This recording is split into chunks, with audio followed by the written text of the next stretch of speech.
What is up? We are live. Welcome back, Web3 DJs. We've got our resident DJ in the house, Mr. Alan Reyes. What's happening? What's going on? What's going on? What's good, man? It's been a minute since we talked. I know I see everything that you're doing. You're just head down grinding like always, but we're interested to hear some of the stuff you got going on with Solana Slumdogz. I know you've been working hard on that, and just get your opinion on the market, what you're seeing right now, and yeah. So what's up? What you Yeah, been doing? actually, bro, as a matter of fact, last time we talked to you, you didn't even have the neck tat. What's going Oh on no, here?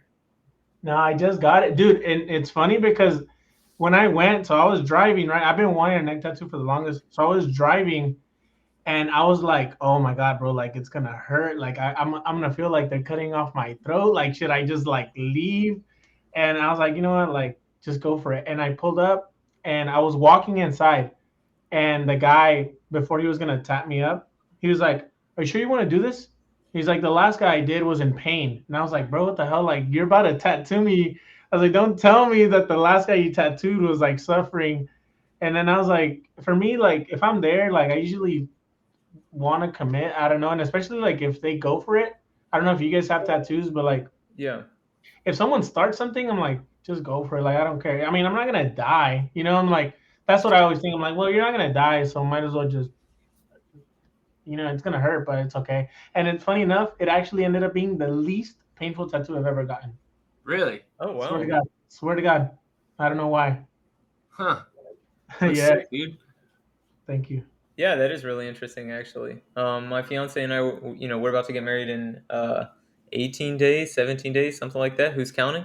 And yeah, part of our plans is as soon as we get back from the honeymoon, getting kind of like a nice little piece to commemorate it. And so, That's yeah, dope. definitely. Yes, Right sir. on. So head down working, man. Solana Slumdogz. What's up? You guys are about to launch here pretty soon, right?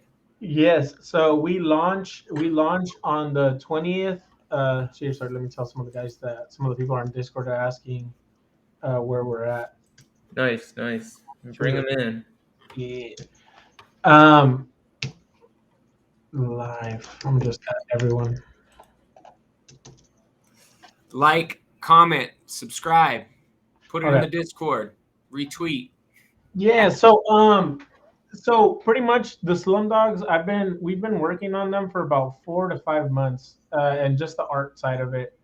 It's I've been in the NFT space now for about a year now. Kind of started back, kind of like a little bit after summer, and it's kind of interesting to see where the space was last year to where it is now, right? And especially now, like I mean, you're talking like everyone is like full blown panic. Everything's kind of like up in the air. People are kind of like, what's going on?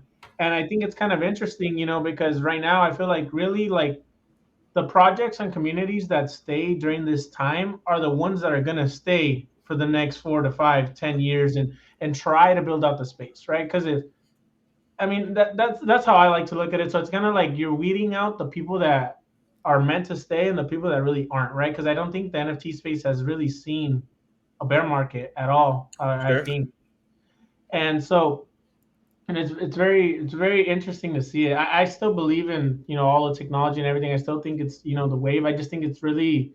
I always tell people it's kind of like a cycle, right? Where the stock market goes through bears and bulls, and it's kind of like I always say it's like the same thing here. You're gonna have your ups and downs, and then new things or new innovation comes out of the down, and that's kind of like one of the things that we really want to focus on with the Slum Dogs is so I've been in the space for a while. I've come to realize not everybody and not everybody really knows like what we're doing.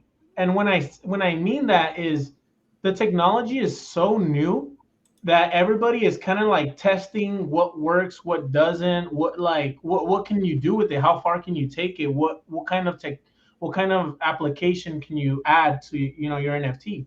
Mm-hmm. And so one of the things that we're actually doing a little bit different, like with the Slum Dogs, is we're going to use a part of the funds to launch like a research team. And so what I want the research team to do pretty much is find out where the space is headed and what can be implemented in the up to date market and what's going on now that can be used to kind of advance not only the space forward but also the project. So what I mean by that is, for example, let's say a project says like, hey, Hoff, we're gonna give you guys metaverse land, and then we're gonna give you guys merchandise, and we're gonna give you A, B, and C. Mm-hmm. I've noticed that a lot of times, even on the projects that deliver on their roadmap, they still fall short. Either they fall short because there's a new trend going on to where land is not the meta no more, or there's the next best thing, right? Everybody likes to follow the, how do you call it, like the shiny The objects. yellow brick road. We all want to follow that, like what's the next best thing, right? And especially when you're in Yeah. NFTs, you're dealing with like probably, I would say 85 to 90% of people on NFTs are flippers, if you're being honest. Sure, definitely. And so I feel like, dealing with that kind of stuff for us, it's going to be like, how can we create or develop a project that's going to survive the test of time? And so for us, that research development team that we're going to launch is going to be very crucial to that. So where it's like really finding out what is, how can we bring value to you, the end user, right? Because at the end of the day, let's say we try to buy some land. I mean, it's cool, right? It's great. You can use the land, but I mean, are you going to spend 4 hours a day just roaming around in Decentraland? Like that's like, it brings value because it's cool, right? It's awesome, and it's like, oh look, you get land and you get to like, say it's your land and things like that. But we're still a little bit far. We're still a little bit away from those types of things, bringing value to the end user, the holder, unless the community is obviously solid and strong, and whatever they have going on. And but for us, that's kind of like what we're trying to do a little bit differently, is to where we're not necessarily promising an end road, but we're more towards like working on the, okay, this is where we're at. And now, in order to be here for the next 5 to 10 years, what are those steps that we need to take as an organization and a community to ensure that? And so that's really where that research development team goes, and it's pretty much 100% community directed. So what we're going to do is, it's pretty much set up like a DAO. So where once the research team comes back and says, hey, these are the best 4 options, that this is where we see the space heading, this is the next trend, this is what's going to happen within the next couple of years, right? And then we're going to present those initiatives and incentives to the community, and then the holders themselves will be able to vote on where we take it, right? So then the community can also feel pretty involved in where we're going, and it gives that like camaraderie. And it also, we're also making like our Discord very private. So we're only going to allow members to pretty much enter the Discord. So a lot of times too, what I've noticed, like even with myself having a little bit of experience, like running a project and like, dealing with this, I've noticed that a lot of times, like people that FUD projects don't even own the projects. Yeah. Like people that For say sure. about projects, like don't even own them. And so for me, one of the things that I really wanted to make sure I focus on is only really trying to understand what the community wants and what they care about, right?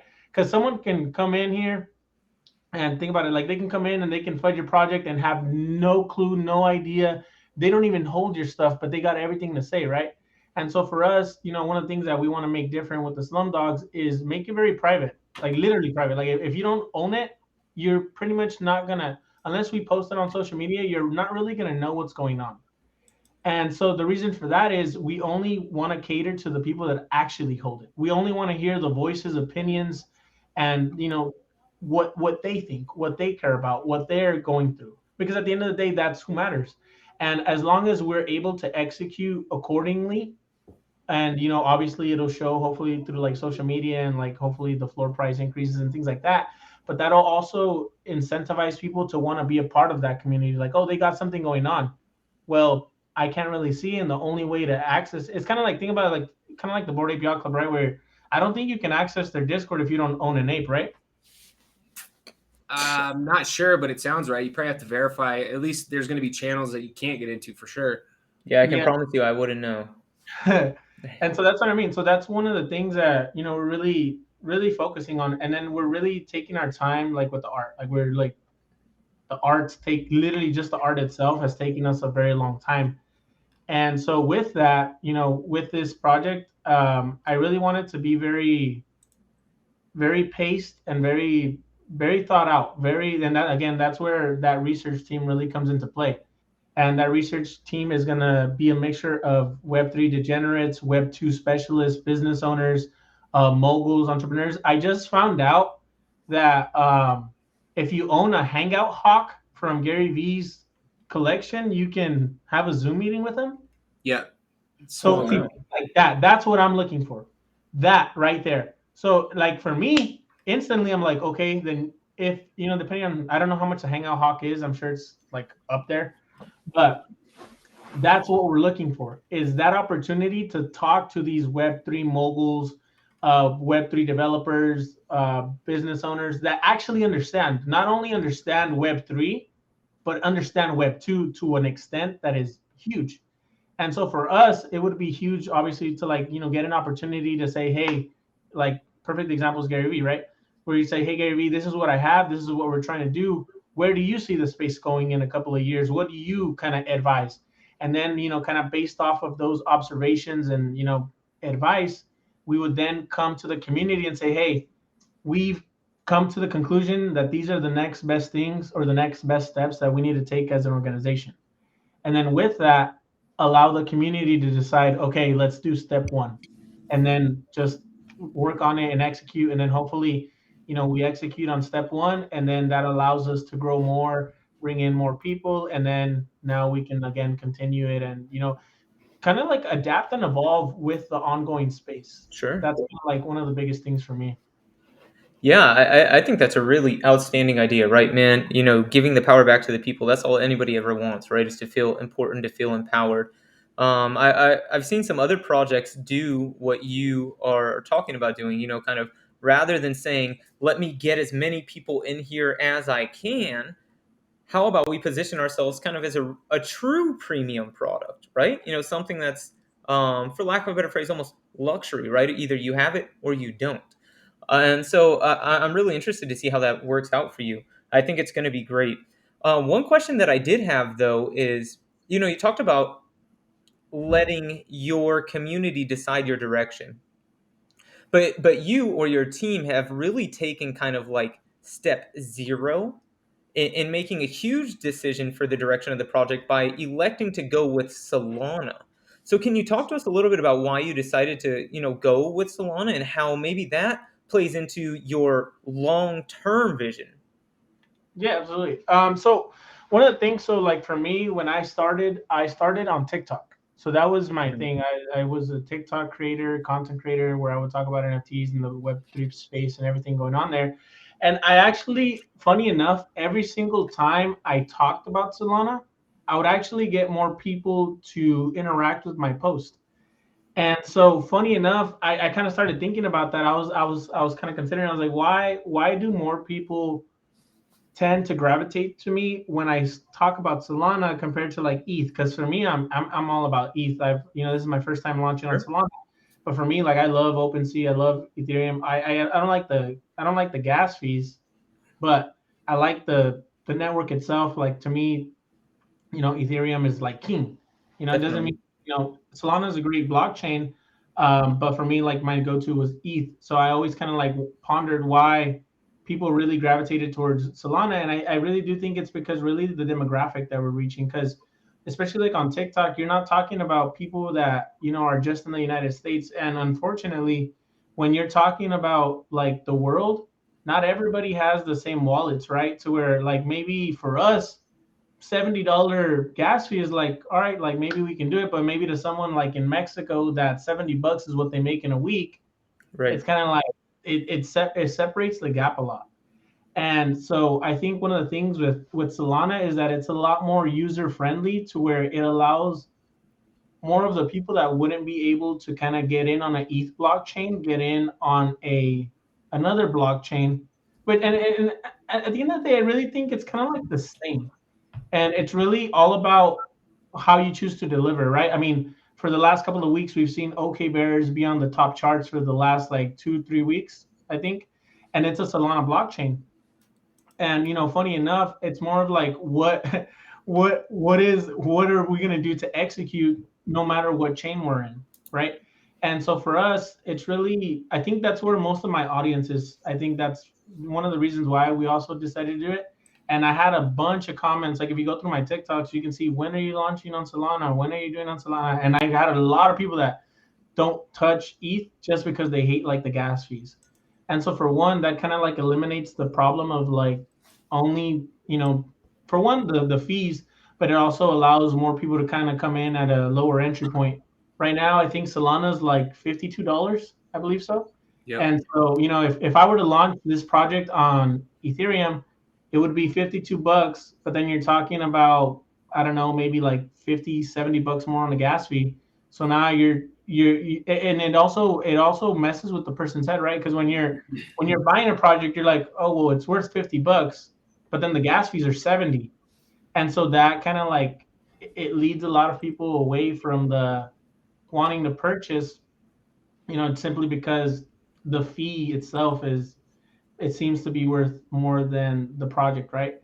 And so for us, that's really, one of the things is it allows more people to come in and integrate into the ecosystem. But I've noticed like there's a lot of really good projects on Solana. Like there's a lot of games. There's a lot of I feel like they have a little bit more freedom actually than Ethereum projects.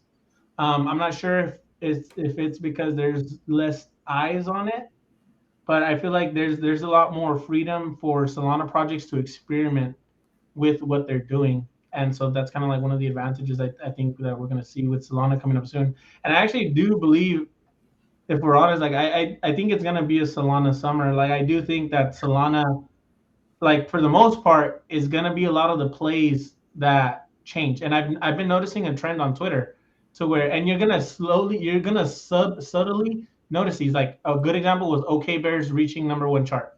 That was like the first like wake up call for people to be like, oh shit, Solana can compete. Yeah. And then you have like I don't know if you guys saw the whole not okay bears on Yeah, ETH. were you in those spaces last night? No, bro. Oh, that was so funny. Oh People my got God. heated.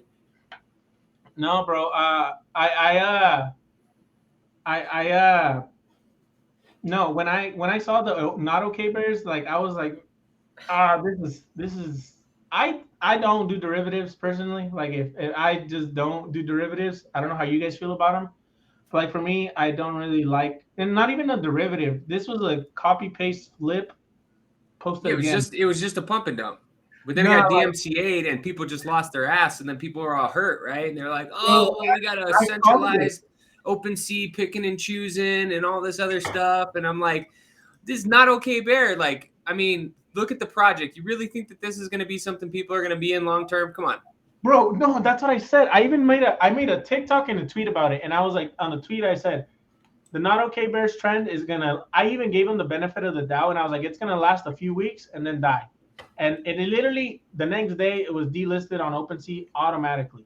And I know a lot of people, I've had, when I made that tweet and when I made the TikTok, a lot of people were like, they're doing great things for the community and they donated this and that and this. And I'm like, dude, look, first of all, if you're launching a project and the first thing you do is copy someone's fucking thing that they did, they worked on, they paid for, they built up the brand and everything, and I'm just riding off of your back to really and see this, it's different for derivatives, because derivatives at least work on their own type of art, and they're just, yeah, you can ride on the trend of like people like the apes, so you can get like a random mutant ape. That's fine, because that's a little bit different. But when you're literally just copy paste flip and even if you execute on the roadmap, I really just I feel like it's more of the intent. Like someone that's really legit and really serious about doing that is not gonna straight up just rip off one that already exists and then post it again. Do you know what I mean? Like for the most part, think about it, I've never seen a successful derivative like that. Yeah, Well, I mean, I was gonna say, well, Solana gets a bad rap. Like I was in Solana like right when it started, because I was like, I want to see what it's about, right? And for me, I just like being proficient in multiple blockchains. That's why I'm on Tezos. That's why I mess around on Solana, because I understand that high gas fees are not sustainable long term. So if this gets main adoption, and like you were saying, the rest of the world comes in, they're not going to pay like a credit card transaction fee for $75. It's not going to happen. It's unsustainable. And the thing with Solana, though, in the beginning, there was just tons of that ripoff stuff, copy paste, and it was fast. It was like boom, get in, get out, and straight up rugs. And so I know a lot of people that jumped in and just got burned hard because it's just a whole different ballgame. Now, I think a lot of that's settled down and there's some more legitimacy around it, some big financial investment. FTX is behind, a lot of these projects. There's a lot of big names, athletes, which isn't always a good thing. But I think now it's kind of coming into its own. I looked at the top 100 on Opensea right now. 16 of them are top 100, and they're all Solana projects. I don't remember when that was a thing. But it's funny because all the ETH people just talk shit about Solana, and all the Solana people talk shit about the ETH. And I'm like, hey, man, they can coexist. You can go have fun for a little bit of money. If you don't want the risk, just jump over to Solana. There's some good projects for 2 Sol, 3, 4, 5. Like you can get in for, $100, $200 and, have just as much fun, get the community, do all that without jumping in and, having a significant investment. And you know what? That's kind of like funny to me in a sense to where like a great example is like the recent thing that happened like with the Zookies, like with the whole Zagabond thing where you know he admitted to doing what he did or whatever. But I noticed like a lot of people were like, like some people were really happy, like, yeah, you deserve it. And I think like the thing here is like Zagabond's not gonna get hurt. The ones that get hurt are the people in the project. And to me, a lot of the sentiment when the NFT space first started is we're all gonna make it, and that includes Solana, that includes the Wax blockchain, that includes BNB, that includes ETH, that includes, you know what I mean? So it's kind of like, and that's kind of like where I don't really like to like gear towards. For me, it's like I want to see success all across the board, and I think that we as a collective, in order, it's not really like it's not me against you. It's like if you buy the next Bored Ape and you get 2-3 million, I should be rooting for you because you made a great play, and I should be happy. I should be like encouraging, like, hell yeah, dude, fuck yeah, like I can't wait till I get that opportunity to get into that kind of environment. And it's kind of like I don't know, social media and how the times are going. Everybody's like on the fence. It's kind of like we're all kind of like battling for it. So it's kind of a tough little place to be in. But for me, like I like to keep it more towards like, in a sense, a little bit neutral, but always try to keep it a little bit positive. Kind of like how Hoff was saying, like, have you been in some of the spaces? I was listening to like 3 of them yesterday, and they were like talking shit. I'm like, dude, it was some drama. I was like, damn, I haven't seen the NFT space get this heated. And I was thinking about it. I was like, it's because people just lost their ass, right? If you were investing in not okay bears and they pulled it, like there goes your money. And it was getting like 0.2, 0.3. People were like really 0.4. Yeah. And so it got ripped. So imagine you had, 4 ETH worth of that. You're thinking I'm going to get in, get out, and then you get the rug pulled under you. So they're mad, right? And then the market itself is down. So, if you're in other projects or you have crypto, like you're hurting right now. And so people rightfully are just going to be angry as is. But it was cracking me up. I'm like, damn, you guys just like, stupid. Yeah, I mean, here's the thing. Alan nailed it. He said that like it's all about the intent, right? Nobody is creating one of these like explicit derivative projects and saying, let me create something that's going to be sustainable in the long run, right? I mean, think about that. Like you said, anybody who is really about the people and about building something long term is not just going to rip something up. They're going to want to create something that's their own. And so, I mean, it's tough, but. So imagine you're trying to get in on the action, right? And your intent was to come in here and try to sell out a project, make a few $1 million, and you've been doing it, but you get in late in the game, right? So you're launching right when the market tanks and right when people are wising up to that, and they're not going to do it. Like, I bet there's a lot of people that had spent some time and were just trying to get there just to make it, that like hit it at the wrong time, and it's not paying off, right? And so that's where you see the anger. It's like it's not as easy just to come in here like it was last year and throw some crap up and just get away with a rug because the market's smarter now. So yeah, let me put it to you this way. There's a reason that I say you never lose if you learn. Because if I didn't say that, I'd have some really painful losses, man. And I mean, it's tough, but it's just like exactly like what you said. People are getting in at the wrong time. It's because they're hopping into something that they didn't do research on, that they didn't, spend time analyzing. They're At the end of the day, what we have to remember is, to some degree, actually to a high degree, this is kind of comparable to gambling, right? I mean, we can call it like a little bit of educated gambling, but you're still in many regards betting on somebody whose face you've never seen, hoping that they're going to carry out with these like grandeur schemes that they're putting on a piece of paper. And we're investing way more than I bet on a nightly basis into these people, right? It's all speculation. There's no market. The market's been around for a year. How long's the stock market been here for?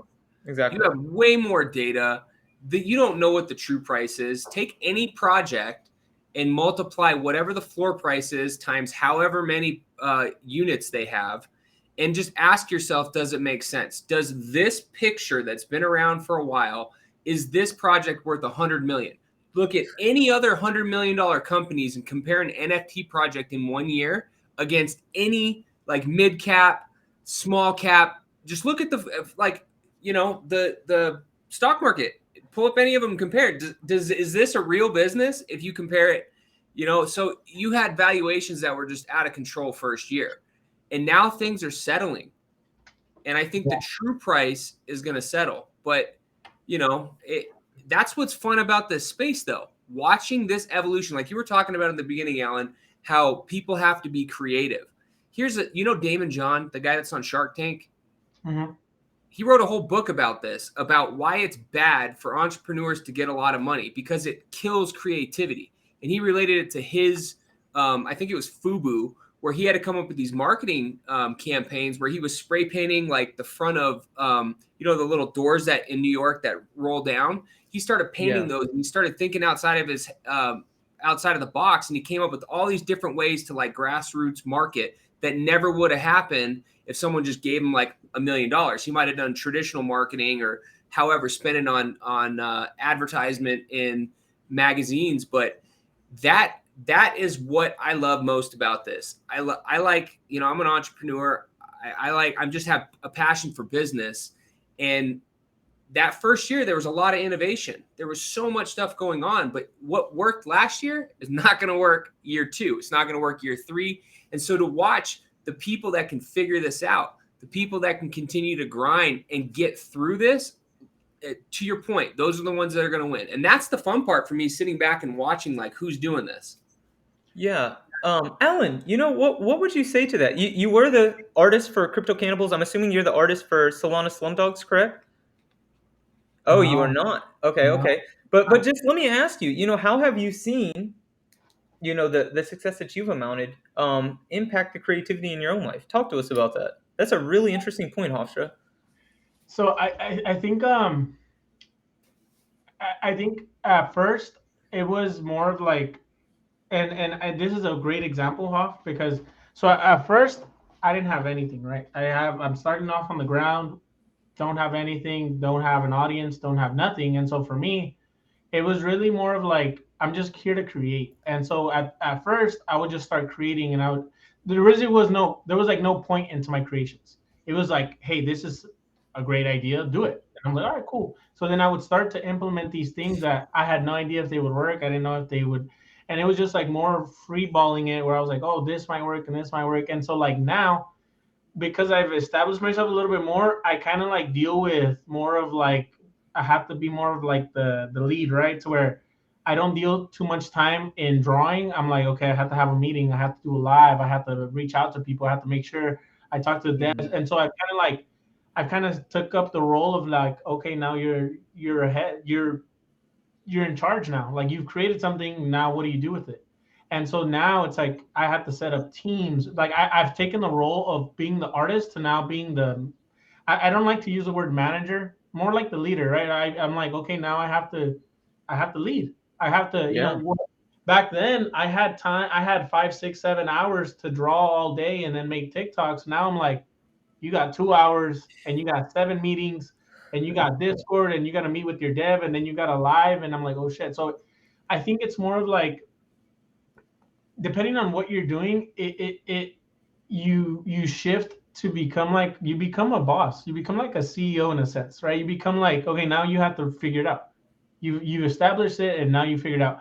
And so I would say it's kind of cut back a little bit on some of the creativity, but it's really like, so what I'm trying to do right now is just establish it. I want it to be established to where I can step back and then be like, okay, where now we can have fun. Now it has a foundation. It can sustain itself. It's a brand. It's there. Now you can kind of go back to your grassroots and begin creating, developing, having fun. Building a brand again. But for me at least, I'm in the phase of building. I have to build. I have to find my team. I have to find my developers. I have to find my brand, my voice, my community, and so I have to nurture that. And so that's kind of like, I think for me, like you step more into becoming from a hobby to a job in a sense. And I don't mean job as in like, oh, I got to go to work, but it's like you have to go to work, right? You have to get up, you have to show up, you have to create, you have to innovate, you have to develop, you have to nurture, you have to build brand, you have to fight FUD, you have to like figure it all out. And it transitions like that, like from creative artist to like, now you're a business owner and you have to take the role of a business owner. Yeah, So- absolutely. Oh, go ahead, Hofstra. No, I was gonna say, I know last time we were talking about books, there's a book called the E-Myth Theory, and basically it's a triangle, right? I think I read that one. Yeah. At the bottom, you're the worker, right? Once you learn and master how to be a worker, you fire yourself, you move up to the next level, which is manager, right? And then once you figure out how to do that, you move up to the top, and you get to the top where you're at an entrepreneur, where this is all working for you. But that's the part, like if you read the definition of entrepreneur, it's one who organizes, manages, and assumes the risk of business or enterprise, one who creates, right? So you're still an artist in a sense. You're just creating in a different way. That's what's cool about it, is watching a guy like you, because this is like a lot of other projects. It's like seeing this thing that started, that had some success, and then figuring out this next thing. And it's just as much of creating and creativity and using all those things. You're just using them in a different capacity. So I don't know. It's fun to watch. I love it. Yeah, man. It's a little tough. It's kind of, I mean, Hoff, you're a business owner. It's a lot of like, it's a lot of new little, not nuances, but it's a lot of little details, that you have to like, and you have to, like you said, right? You're using different parts of your brain now. Cause like for me, that's what I mean. And like for me, like I find a lot of inspiration from other creators. Like for me, like looking at what other entrepreneurs, what other business owners, like how they kind of navigate the space, inspire me and help me on how to develop and create myself as a developer. Because like for me, like I don't have all the answers, right? And kind of like this is a great example for like when you asked like, are you the artist for the Slumdogz? I'm not. I found an artist that has better skill set than me. And I was like, hey, instead of like me trying to create something better than him, I'm like, hey, you're good. You want to join the team? Like you would be a great asset to it. And he's like, oh yeah, let's do it. And that's my job. My job I'm not here to be the best. I'm not here to be number one. I'm here to find the best and become number one. That's where I think like my goal is right now. It's like, okay, I got to find the best developers. I got to find the best website illustration. I got to find the best marketers. I got to find the best illustration artists. A great example, one of the incentives or initiatives that we're going to do for the Slumdogz, we're going to leave one of the votes that we're going to have is developing a graphic house. So I have a team of like 4 artists, and we're pretty good at developing illustration art. Like we're really good at like art. Like we got that down. Art, we can take care of it. I can make it look as good as you want it to look. And now for us, it's like, okay, how can we use that and then have it benefit the holders? And so one of the things that we're going to do is, we're not going to do it, but we're going to like see if the community kind of wants to go that route, is develop a graphic studio. Kind of like, I don't know if you guys have seen OX Studio. They're the ones that launched like the Three Landers. They've launched like a couple of other projects. And so we're kind of going to try to see if we can do that. If we can be like the one-stop shop for brands. Like let's say the Bored Ape Yacht Club wants new art created, and we've been in the space and we've developed art for multiple brands. we want to be in that position. And so for us, one of the things that we want to do is like, let's say we're developing art for the next Bored Ape Yuga Labs PFP thing. And then I want it to where, because we're the ones developing the art, where we either get like a bunch of whitelist spots for the Slumdog holders, or there's some sort of benefit because the creators are the ones that funded that studio are like the holders, and then I want them to benefit. Like, oh yeah, Bored Ape Yacht Club is making, choosing us to make their next collection, and then we, because we're the ones doing it, we get to offer and extend those benefits and perks to our holders because they're the ones that helped kind of create that initiative. And so that's kind of like one of the things that we're really for me, it's like I think like when I think about the Web3 space, it's all it is Web2 on the blockchain. It's just literally business on the blockchain. And so I used to think like when I first started, I'm like, oh, it's this whole new different set of rules and structures and systems, and I got to think of like something that's never been done. And now I'm like, oh wait, hold up. What you have to do really is create, like, all you're really doing is your holders give you startup money, then you build something with that startup money. Hopefully what you've built can sustain itself and then be profitable. And then the holders, obviously, because if that's doing well, it would just trickle down to the holders and then they get to benefit off of that. And then let's say this company becomes a multi-billion-dollar company, then the holders are the ones that really get to benefit off of that. And so now it's shifted my gear to where it's like, okay, no, you have to build a successful Web2 business and then implement the Web3 part of it. That's all it really is. What do you guys think? Way to put it. Oh, what'd you say, Hafsa? No, I said that's a good way to put it. I hadn't thought about it. Yeah, I couldn't agree more.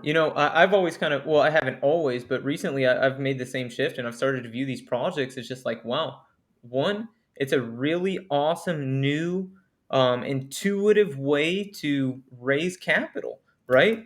I think the most beautiful thing about raising capital and using it this way to pursue your dreams is, I may have actually heard this in a Twitter space or something. So, let's say I go the traditional route and I find these big businesses to invest in me and I go open up a restaurant. Okay, it's like these business owners will probably never eat there, so on and so forth. They don't really have a vested interest. But let's say I go to the city that I want to open this restaurant in and I go poll everybody in the city and I say, hey, how about everybody in the city give me, X amount of dollars, and if you do, you can own a share in my restaurant. Well, now everybody wants to go eat at this restaurant, right? Everybody wants to win because they own a little piece of it. They have a vested interest. Now, if they see trash out in the parking lot, they're picking it up. They're, making suggestions for how to make the meals better, so on and so forth. And so I think this is like a great way to, one, establish a customer base right off of the bat, two, get some great marketing, but three, really get an awesome pool of people who have, let's say you launch a 10,000 piece collection, have 10,000 different backgrounds, and each one of them has something cool and unique and beneficial that they can bring to the table to provide value. So I think we were talking the other day, Alan, about keeping people engaged, because again, what worked last year is not going to work this year, especially when the returns aren't as crazy and, you're not seeing, 4X, 5X, 6X, quick. You're going to have to be a little bit more patient. But what do you think? You probably have thought about this, and you don't have to have the actual answer, but what do you think is going to be the best way to keep people engaged, or new trends that are going to come up that keep people staying in projects? I think the number one thing for me is, first off, having that environment. I think the environment is the number one indicator before something really takes off. And what I mean by that is, like, for example, let's say you're in the Proof Collective or you're in the Bored Ape Yacht Club ecosystem or something's going on. A lot of these people are not only connected, but they have a lot of influence in the space, and they have a lot of people tend to kind of like not gatekeep information, but a lot of people keep information pretty much in their communities. Like, hey, this is my community, and that's why these communities are valuable, because they have information that the public wants to know, right? And so for us, I think, like, for me, my strategy is going to be making sure I'm around those people. making sure that I'm in that group. I need to be in the group that knows where the space is heading, so that I can also be in the forefront along with them, right? So like, let's say, what's one of the most famous NFT people is like what, Kevin Rose with the Proof Collective, Yeah. Don't get me right? started. I'm a big Kevin Rose guy, man. Bro, imagine being in the. I'm not in the Proof Collective, but imagine holding that. Like that, there's gotta be some shit in there that, because see, this is a beautiful example. I can go in that Discord, ask that question, and I can probably get fucking 100 individuals that know what they're talking about, have experience, have Web2 experience. Like that. That is the gold. That right there is the gold, because then someone that's aware enough to be like, oh, I'm getting literally millions of dollars of advice for free because I'm in this fucking project. And that's where I think the key is going to be. I don't know what's going to keep. So for me, like, I'm lucky enough to be in the space because it's my job. And so like, I kind of like can see what's going on, and I see kind of like where people are kind of heading. And so I can kind of like adjust accordingly. But I know that there's a lot of stuff that I don't know. And I think for me, it's really like finding these groups, and that's really where that research group comes in. So for the Slumdogz, that core development team that we create is going to find those opportunities to allow us to then execute accordingly. And so it's tough to say, man, because like, I mean, I run 2 Discords, and it's literally a full-time job. Like, it's a full-time job, conversating, creating, talking, going on Twitter, creating content on TikTok, like all this stuff. And so I think it's, shoot, man, it's kind of hard. But I do know that if I position myself in the right communities and the right environment, I'll have that answer right away when it comes. And I think that's the key, is even if it's not happening right now, be ready for when it does. And actually, I would say that right now is the opportunity that a lot of people have been waiting for. A lot of people think about it, like the Munich Yacht Club was about what, $100,000 2 months ago. It's 40 Yeah, grand now, right? 40. Sure. So now it's like, oh, look, it's a lot more affordable. It's a lot more like, I mean, it's still a lot of money, but it's like a lot more, like, it's a lot closer to people. And a lot of these are opportunities that people haven't been seeing. And what I tell people too is like, a lot of people are gonna like suffer in this kind of like bear market. A lot of projects are gonna die. A lot of people are gonna dwindle away. But there's also a lot of projects that are building. There's a lot of projects that got a lot of funding, that are working on things, and they're developing whatever is going to be next. And right now, because everybody's panicked, it's $100, it's $200, it's $300. And right, I think I saw someone say the other day that most millionaires are made in the bear market. Like, I believe it. when people get in. And so for me, I think it's those people. It's being in groups. I mean, Hoff, you invited me to the back alley, right?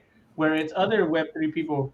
And so for me, those are I think that's the real alpha. That's the real, For sure.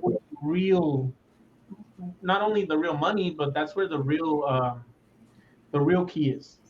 Great example. I just as soon as I got off this call, I was talking to, I don't know if you guys know Nifty Nanners, but Nifty Nanners is a Web3 content creator. This guy is a fucking genius. He has like 4 moonbirds. And Wow. dude, I'm like, bro, I need to learn from you. Yeah. I need to know what you're doing, because if you're in a position to not only own 1, own 4, and know and understand, he has a bunch of fucking. I honestly think he only has blue chips. And so for me, it's like I talk to him directly because I'm a content creator, and I've built a little relationship with him. And I can literally go on DMs right now and ask him like, hey, what's the next trend next month? And because he's in the Proof Collective too. So because he's in the Proof Collective and I'm a buddy with him, he could easily be like, oh, look, these are the things you're going to want to look at. And he was actually talking about moonbirds a month before it even launched. And so, see, like, that's what I mean. That awareness of knowing Crazy. the environment and the people that you're surrounded by are the key. That's what I think is really our focus. That's where I think is really not only honing in on these relationships, but making the best use of them, right? Like, like there's a lot of millionaires in Web3, like billionaires and millionaires, and they're in the same discords as you, and they're one question away. Like the it used to, like, if I wanted to have a meeting with like Grant Cardone, Gary Vee, somebody, and a couple years ago it used to be 10 grand. I don't think it's 10 grand anymore. I doubt it's fucking 10 grand to have a meeting with them. But the cool thing is, like with Web3 and what's going on now, those opportunities are available to you pretty much every day, everywhere. Like Yeah, Hell, you on got Twitter. That's why I love Twitter, man. You could be on Instagram, have 2 million people. You come on Twitter, and it's like, you got 10,000, but it's a lot more accessible, and you can't have, I don't know, it's not visual, so you have to, mentally engage people, and that's not always an easy thing. But I found it like being able to reach out to certain people much easier on Twitter than on some of the other platforms. But I think the other thing is like all of this stuff is like not new, right? What you're saying is you're the average of the 5 people you hang out with the most. If you want to be a millionaire, you got to hang out with millionaires, right? That's just what you have to do. And the other thing on these projects is if you do what you say you're going to do, right? That's step one.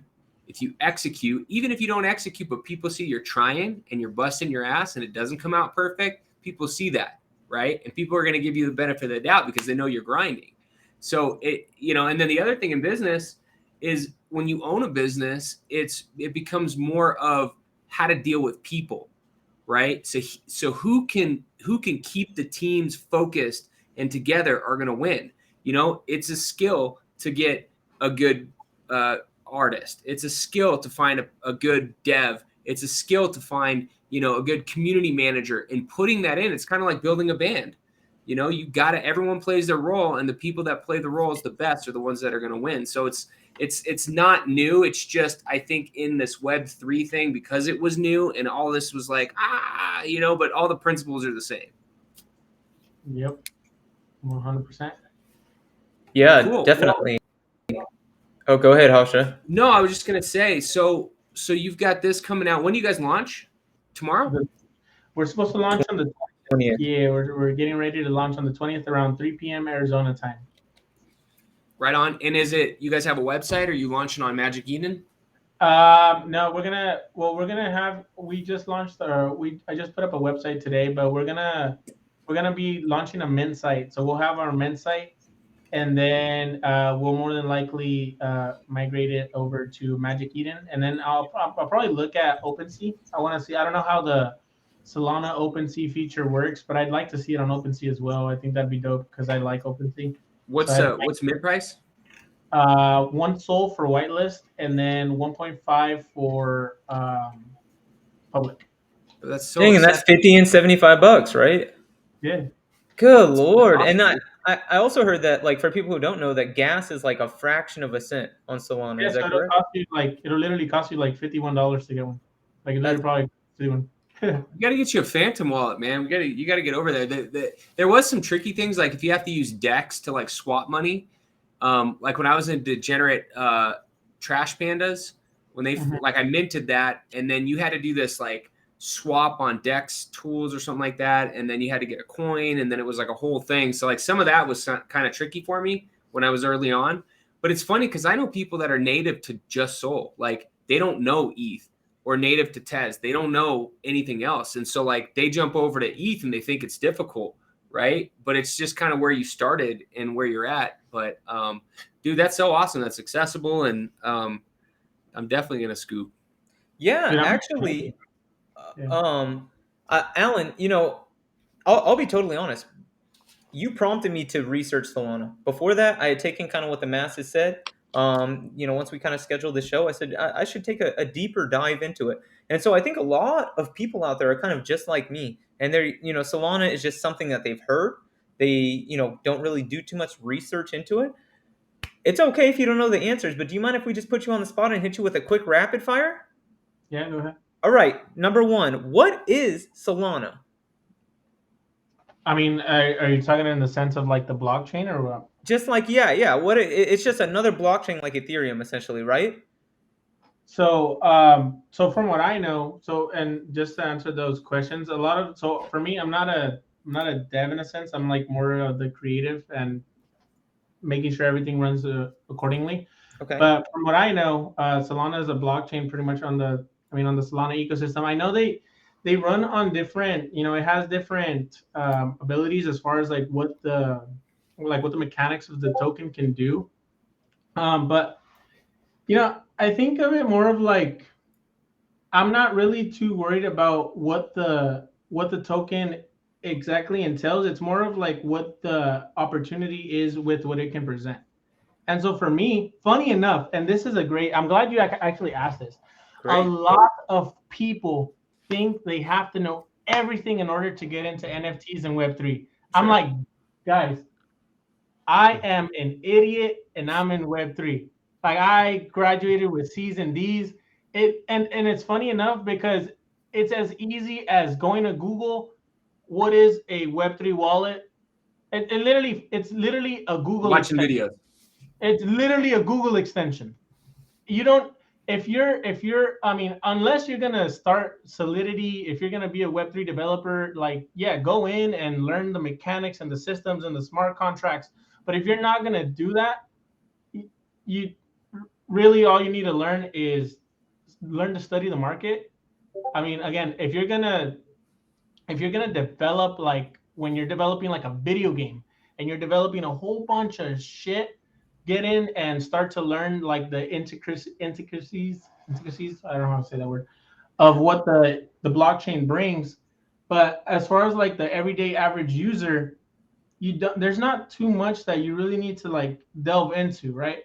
I mean, yes, obviously, like do your research and get involved as far as like what the token is looking to do. Like one of the examples is great. One of the great examples that Hoff was talking about earlier is that I don't think gas prices. If ETH doesn't solve that gas issue, I don't think it's going to be the world's. It's not going to be the world's token. Yeah. Put it that way. If they can't solve that fucking gas price issue because of how the world is economically set up, if you're trying to incorporate the entire world, something more sustainable in a sense of like, as far as like the gas fees goes, a lot of people would probably navigate more towards Solana when you're trying to bring in the entire world, right? And so, it depends on what exactly you're trying to do with the token itself. But I think it's really just knowing like core fundamentals. That's really, I think, like a big misunderstanding that a lot of people have about the Web3 space. They think like, I have a buddy that's like, dude, I want to get into Web3, but I have no idea where to start. And I can guarantee you for a fact they probably did not even Google what the fuck, and then they probably didn't even. All you need is one MetaMask wallet, and you go to OpenSea. It literally makes the account for you. It literally like it sets it up for you, and I'm like, bro, it's as easy as setting up a Gmail. It's as easy as setting up a Facebook. It's as easy, and even Phantom is pretty much the same way. You can literally Google what are the best Solana wallets, and number one's probably going to be Phantom. I don't really even know the other ones. But Phantom is what I use. But check this out. So you guys heard Instagram is going to add NFTs, right? I think I heard something about that. So to your point, like, could you imagine being on Instagram, you want to buy an NFT and then like get like a $70 gas fee and you're trying to buy it and then all your ETH is gone, you'd flip. But get this.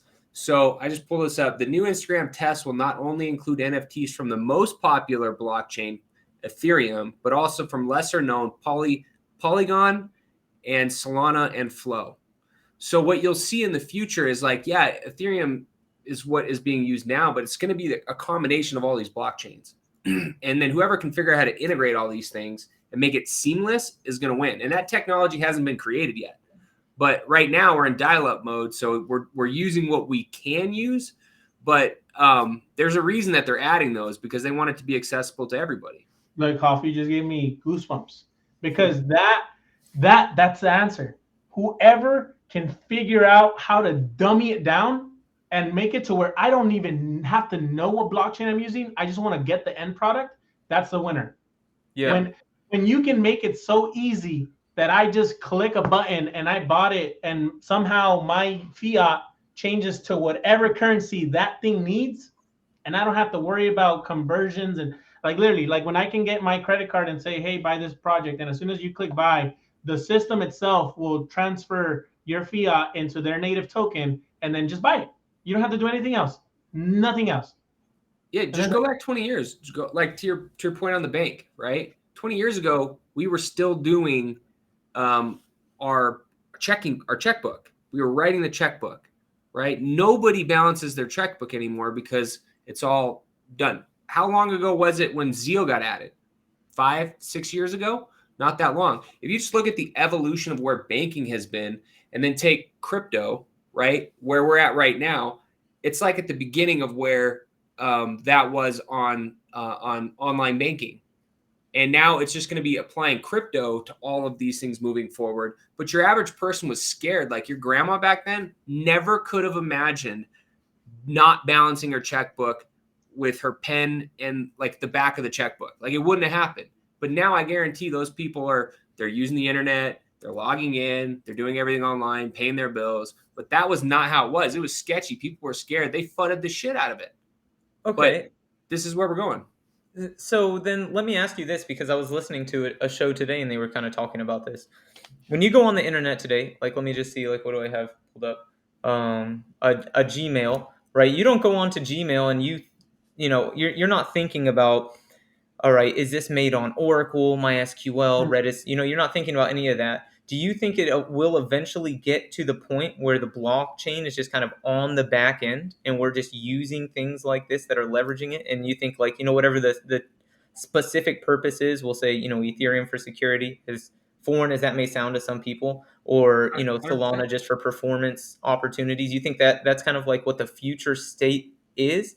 And if so, the argument against that was doing that loses the role that kind of cryptography plays in this whole process. And it loses the opportunity to use the blockchain or transparency as a tool. Does that kind of make sense? It's just like it's a really interesting opportunity to think about. Yeah. Yeah, it makes sense. But the technology, I mean, if you look at layer ones and side chains and all the stuff that people are building, it's like, dominoes on top, or Legos on top of the blockchain. They're already figuring out how to scale, how to make transactions quick, cheap. A lot of them, like they're already doing this. It's just there's not mass adoption, and they're still in the building phase. But that's the exciting part of all of this. Like, wouldn't you have loved to be there at the very beginning when the .com boom was happening and been like in that action? Like you can watch documentaries about that, but they're going to make documentaries about this time period 30, 40 years from now when all this technology, and there's going to be millionaires made, which are already being made. It's all the same shit. We made a documentary tonight. We made a documentary tonight. Yeah, no, dude, 100%. And see, that's I always tell people too, like, this is such a great opportunity for people to get involved that, us really, like, we are the creators. It's our job. It's our job to onboard the next person. It's our job to be like, okay, where's the space headed? Wherever we want to take it, because we're the ones that are building it. And so, it's a great opportunity for a lot of people to take that advantage to like be in that .com era right now. You can be in the action right now. This is it. This is it. This is the action, right? It's scary. I don't want to get in there. I might lose my money. You got to take a risk. Jump in. Scared money don't make money. And 100%, dude. This is how I like when I buy NFTs, dude. If I get rug pulled, I mean, obviously I care because like I put money into it. But a lot of times I'm like, oh, well, that sucks. And I go back to my whatever I have to do. And I think like some people that kind of let those kind of like hindrances, or like I know a lot of us aren't like obviously like in financial positions to fucking lose $300-400. Like, maybe someone spent 2 months saving $400 and then have it be a rug pull. That fucking sucks, right?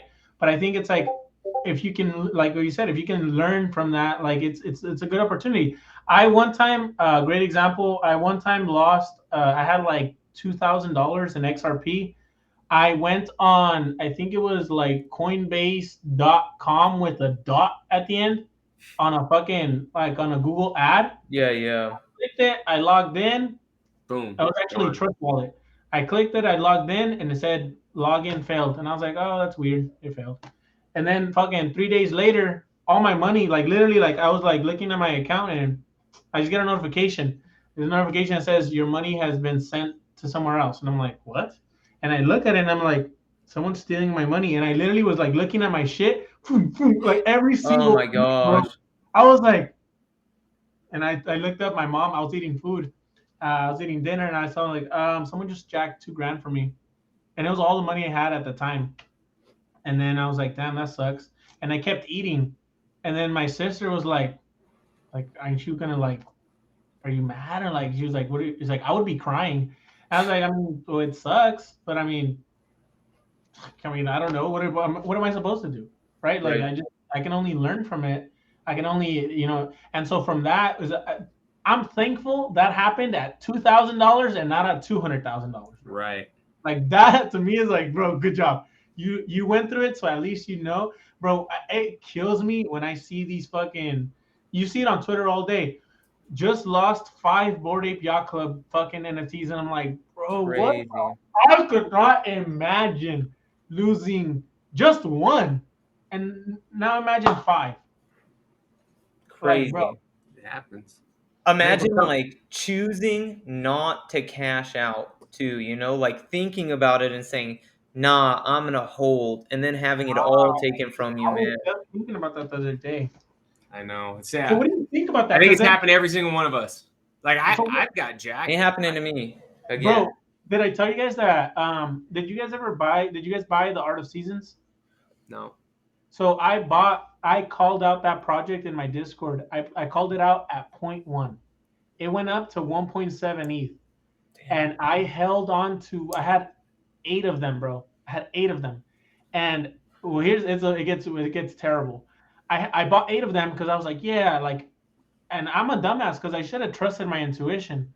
I was like, yeah, guys, this is it. Like, I'm gonna fucking ape into this shit. Trust me. Like, I'm fucking going all in. I bought 8 of them. It was like $5,000, $6,000. And the next day after reveal, fucking plummeted all the way down to like 0.05, 0.03. And I was like, fuck, bro, I just lost my money. And I was like, fuck, man, fuck it. I'll just recoup my losses, or some of them at least. Sure. And so I fucking sold 8 of them, bro, for 0.05. Not even 2 weeks later, 1.7 ETH each. I lost out on $42,000. I did the same thing with Fluff World, dude. I did the same thing. I dropped 10 G's on Fluff World, and then it literally the next day went down 2/3. And I was still early in NFTs, and I was like, oh my, because it was real money that I had put in. It wasn't money I'd made. I was like, oh shit. And I waited and I waited and I waited, and it came back. But then I sold 3 weeks after I sold. Boom, 4, 5, 6 ETH. I had 4 of them. But you never know. I'm just happy I got my money back and didn't, get completely rug pulled. But yeah, sometimes I think like NFTs are actually a really good argument for the fact that we might be living in a simulation, because it's like it never works out how you want. If you would have held those seasons, they would have never ripped, right? But because you sold them, they ripped. It's the same situation, man. I mean, obviously that's not the case, but I feel like that, right? I've had this situation where I'm like, all right, you know what? I'm going to hold it because I've had this happen to me before. I sell after reveal. It goes and rips, and it just keeps going down and keeps going down and keeps going down, man. I'm like, yo, we might actually be living in a simulation. Dude, the cool thing is, though, I think and it's really, I think the ones that are going to win are the people that are actively on Discord, on Twitter, on TikTok, on social media, actively seeking, right? The people that are watching this live right now, I have a couple people in my Discord. Like, these are the people that are going to win long term, because they can hear stories of like, hey, I fucking fell to a phishing link scam. And then hopefully they hear that and they're like, okay, don't fucking click links that you shouldn't. Yep. And now that saves them 2, 3, 4, 5, 7, 8 grand, whatever that, right? Those are the people that I think, I mean, some guy, and I saw some guy said that he bought $90 worth of NOW Bears, that one derivative that I said like was fucking dumb. Yeah. This guy made $42,000 off $90. Crazy. What the fuck? Crazy. Goodness. Yeah, but think how many gracious. people lost their ass Oh yeah, when no, they got pulled. yeah, that sucks for them. But like, I mean, like, Or learned their like ass again. opportunity for the person that is actively seeking that opportunity, it's there. It is there in front of you. And so for me, like that's why I think like those are the people that are gonna win, long term. But it's funny that you say that because I kind of like agree with that. Like it's funny because you're like, oh man, like what the fuck, like so many chances, and you're like, no, like that was it, or like you'll look at a project and you're like, nah, it's not gonna do well, and then sure enough, the next fucking day, it'll fucking either skyrocket or something will happen in here, and then it's funny because then you'll FOMO. See, that's where the FOMO I comes know in, it. and then you're like, no, dude, I'll give you a great example, and this is I was in my Discord, so we do calls in my Discord for the Cannibal holders. Yeah. And I was looking at a project and I was looking at the activity and I was like, actually, this might be a good buy. And I fucking bought it. I think I bought it at like 0.2, and automatically it went up to like 0.5, like within like 20 minutes. And I was like, oh shit, I made like $700 right away. And then I had a guy in my Discord. He was like, hey dude, should I buy in at 0.5? He asked me. And I was like, dude, honestly, I'd be very cautious. I got in. I got in at this price. I got lucky. I mean, I don't know if it's gonna continue to rise, but I'm just gonna tell you to take the time to not FOMO into it and just be careful. Don't just because you see it jump up $600 doesn't mean it's gonna jump another $600. Right. For sure. So I told this kid that, and he was like, yeah, you know what? I'll wait. And so for me, I ended up selling it that like within an hour. I sold it. Cool. I made my $600. The next day, it dropped $800.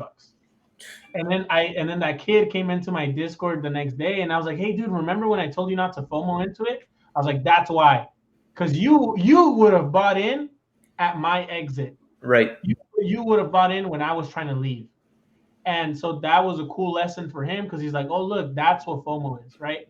And so I think it's like it's a good learning opportunity for people to like, like, okay, and trust me, and it's funny. And tell me this is not true. Tell me you'll see a project like let's say it's worth $500, and at first, but let's say it has no traction. You're just looking at it, and you're like, okay, maybe it's worth $500. Like I don't know. You're kind of like on the fence about it. You're like, should I do it? Should I not? Like I don't know. And then all of a sudden, the next day, you see it go to 1,000, and you buy it right away. And you're like, bro, you were contemplating it at 500 because you saw everybody else buy it at 1,000. You bought it at 1,000, and you're happy to spend 1,000 on it because you're like, okay, it's worth it. I'm like, bro, what? Like It's all speculation. Like I said, we're a year in. It's not like you can pull up a PE ratio and look at the yield and look at the performance over 10 years and value it. You're 1 year in on a lot of hypothetical. You just got to be careful, And I think now if you sit back, because they're not moving as much, you can really get into a project. How long have they been here? Research it. You have a little bit more data, and eventually things will come back. But so I have a question for you guys. What do you guys think is the move? Like right now, what projects do you think are gonna be here the next 5 years? Like what are you guys looking at? Well, 5 years, anything could happen. Regulation could come in and change the whole entire game. There's some outside factors. And this is what I say. Everybody has good projections. You want to go raise money from somebody? Are you going to put a graph that goes down? Are you going to say, I'm going to lose money and this is going to happen? No, it's the line goes up and everything goes right. So why do some businesses fail and why do some businesses succeed? It's all the stuff we were just talking about.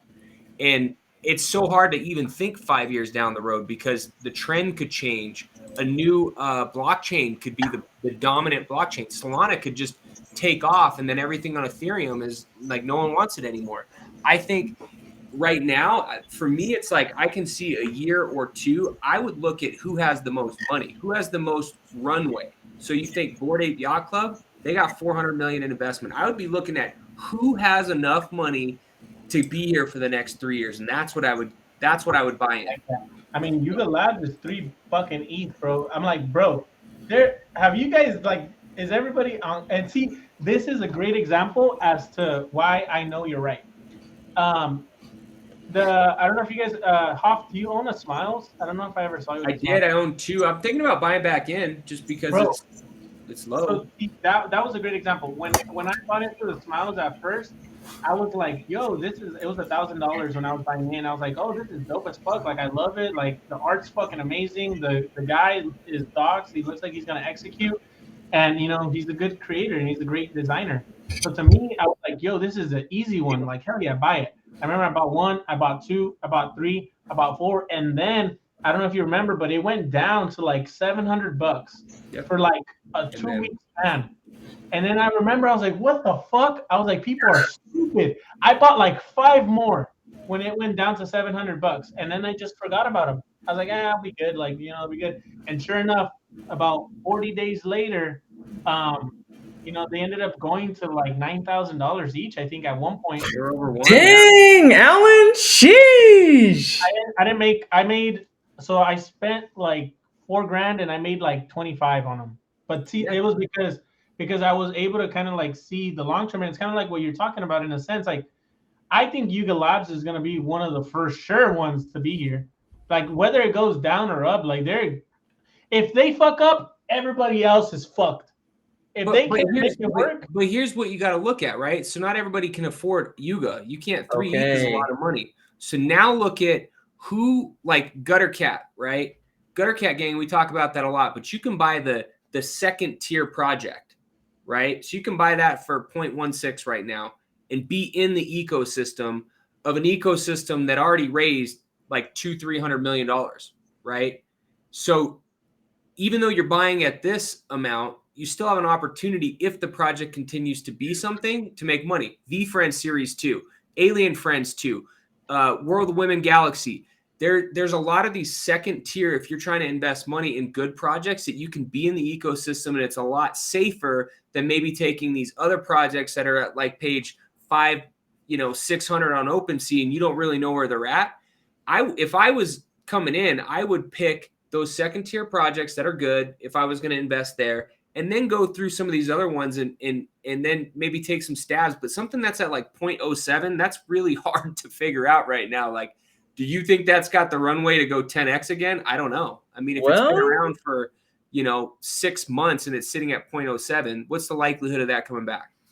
Okay, yeah, I can definitely see that. But I guess let me chime in here. One, I definitely agree on Gutter Cat. The reason I like them is I think they're like willing to share with the community, at least the rumors or what they're saying, however you want to say that. The lore around the project is it seems like they are really ready to give back. So I do like the Gutter Cats there. After that, man, I always look at like Alien Friends, Krypton Goons, and Moris would be kind of like, they're all somewhat comparable. And to be honest with you, out of the 3, I think Alien Friends could do it. But I think Goons are the ones putting their boots on the grounds right now, really going after it.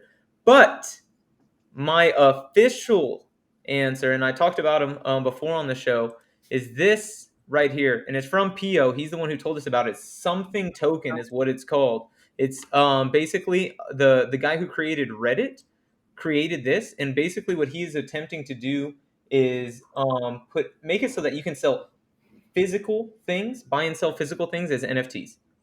You buy this token, it kind of gives you early access. Yeah, so this one is one that I'm really looking at getting into, and this would be the project that.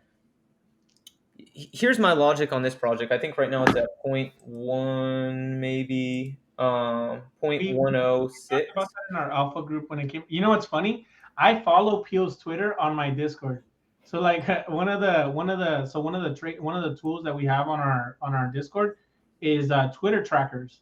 Okay, and nice. So I track all the alpha people. I track Fleur, I track Pio, Wang, anybody that is fucking talking alpha. I'm like, our community can see their tweets live. Like as soon as Pio tweets, we get it in our Discord because of things like that. Yeah. I know for a fact that the something token did like a 7x like within 5 hours. Like when it minted, it's like a huge spike in interest. I think like for me, I know I feel like you can bet on Gary V. So like a V Friends Series 2. Looking at that. If you're gonna bet on anybody, that's probably the guy. That's probably one of the guys. Like when you're talking about somebody that's, and even Gary V. I was listening to a space that Gary V was on, and he was talking about that. He's like, look, a lot of people can like. I have people. He was talking about like I have people coming in here and like Gary V, why is your project point 4? You're fucking Gary V. I'm like, bro. He's like these people don't get it. He's like I'm gonna be here, and then for the next, he's like I'm not worried about making them happy. He's like I'm worried about making the person that buys in at point 2 and holds it for the next 10, 20 years, and then they can pay off their college, blah blah blah, because they he's like they're betting on Gary Vaynerchuk, someone that's created not one, not two, not three, not the guy that invested in Facebook, Twitter, fucking all this shit. It's like you're betting on that. It's like you're not betting on fucking V friends. He's like, and I'm willing to bet that I'm gonna be here. And see, to me, that's the answer. That's the key, right? And I mean, he has the track record to back it up. And so like that's a good one. I really do believe like I think if you're in, obviously none of this is financial advice, but I think if you're in the V friends ecosystem, like you'll be good. Just hang on in there. Go do something else while this kind of whole market goes crazy. But if you're a Gary V holder, you should be all right in the long term. Speaking of, flying out tomorrow. How is that, dude? What do you got planned? What's that? What do you got planned? Nothing, man. I just show up to things and have an open mind. Whatever happens, happens. You know what I mean? Otherwise, you like, I don't know. You ever go on like a trip and you're like, oh, I'm going to pull so many chicks, and then it never happens. Like, and then you're just disappointed. But then when you don't plan it, like, it happens. Well, you're getting married, but that's how I felt about NFT NYC. Like when we went, like I remember when we went, the guy that I went with, he was like, "Yeah, we're gonna fucking hit this spot, do this. Like it was a bunch of shit." And I was like, "Bro, like, let's just go enjoy it. Let's just go hang out. Let's see what we see. Let's see who we can talk to. Let's see what's going on." And see, like that for me is also like I think very important for people in the space, and I sometimes lose sight of that too, to where I'm so focused on like I'm so focused on the gains and the flips and the alpha, and like I sometimes lose sight of like, wait, hold on, like, bro, these are some, you got great community. There's awesome people on Twitter. Like, relax, like, like see it for what it is. Like, don't get so lost in it to where it loses its fun, right? Like, definitely. That's a great example. I mean, that's how I met Hoff. I just saw him. I liked what he was wearing. I literally walked up to him. I was like, "You guys look cool. Like, you guys are wearing something that I would wear. What's up?" And now we're here on fucking, we're on the show, second show, episode 2. Come on now. Hell yeah! Well, shit, man, we went a little bit longer today. I actually got to start packing. yeah. So before we go, let me just finish the rapid fire. I got 2 quick ones for you. First one. What are you most excited for about Solana Slumdogz? I think the most exciting thing for me is gonna be seeing who that community is gonna be. So once the Discord's open right now, so anybody can come in and they can all kind of like see where we're at. But once it's launched, we're gonna switch it to holder only.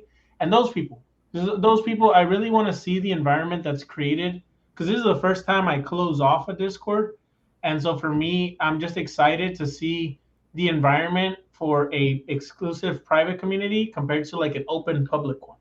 I want to see if there's more value in, because sometimes think about it like this, like I think sometimes like when people invest, they're more invested.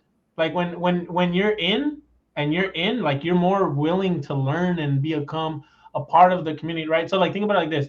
If I save up $2,000 to buy something, it's because I want to be a part of your community.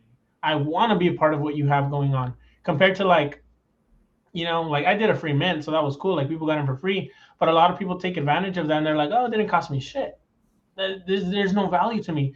And so I'm just interested in seeing the dynamic of creating that sort of like your It's really like a members only, and I don't really like doing members only because I want to include and bring in everybody, but I'm just interested in seeing that kind of dynamic and how that evolves, and kind of seeing where that goes. That's kind of like that community camaraderie is where I'm kind of looking forward to. Yeah, definitely. Who knows, man? Maybe you'll instill a different type of focus, or like we talked about, position yourself, in a different way than other projects have been able to. So the last question is for you, Alan. Is it going to be a Solana summer? Dude, I honestly think so. Like, I mean, I watch the charts every single day, and I think Solana's the move, at least for now. Like, I mean, you guys have been seeing, and a lot of times too, like, I think the market will tell you indicators beforehand. So, great example, OK Bears being number 2 on the charts. Hoff talking about how there's 16 projects that came up. The derivative being number 1 on Opensea, and it was a Solana derivative. Yeah. So it was like, I think that's indicating that, and I look at the Twitters too, bro. All these big people that I follow for Alpha, everybody's should They're all we buying Solana. maybe I should start looking into Solana. Like a lot of the ETH maxis are becoming like maybe Solana's not so bad, and I feel like that's just indicating something that I feel as well, and I really do believe that Solana might come, like it's probably gonna have a good little run, even especially when everything's going like this, right? Because think about it, if the market's going to shit, spending $70 in a bull market is easy, but spending $70 in a bear, you're like, oh fuck, I gotta think about where my money goes. And so that's gonna incentivize a lot more people to look at other blockchains that are more economically friendly. And so, in conclusion, I do think it's definitely gonna be looking like a Solana summer. I second that. Yeah, outstanding. Well, again, Alan, thank you so much for coming on for a second time. We really appreciate it. We're gonna plug you real quick. You're at Alan, the NFT guy, on Twitter. He's got his link tree down there, but his project at Solana Slumdogz, launching 5/20/22. Come on, that's 3 days from now. Definitely want to get in while it's hot. You know, this is a guy that I believe in. Hofstra, I know you believe in him as well. We're glad to have you on a second time. We got to tell everybody, if you enjoyed this content, the number one thing that you can do is tell somebody else about it. Really would appreciate that. The number 2 thing you can do for us is like, comment, and subscribe. Otherwise, again, Alan, thank you so much for coming on. To our viewers, thank you all for joining us. Let us know what you would like to see on the show next. Hofstra, what you got for him? What he said. There it is. Couldn't have said better myself. Alan, thanks again so much, man. Hell yeah, thanks for having me, man. All right, y'all. Until next time, Peace. Web3 DJ.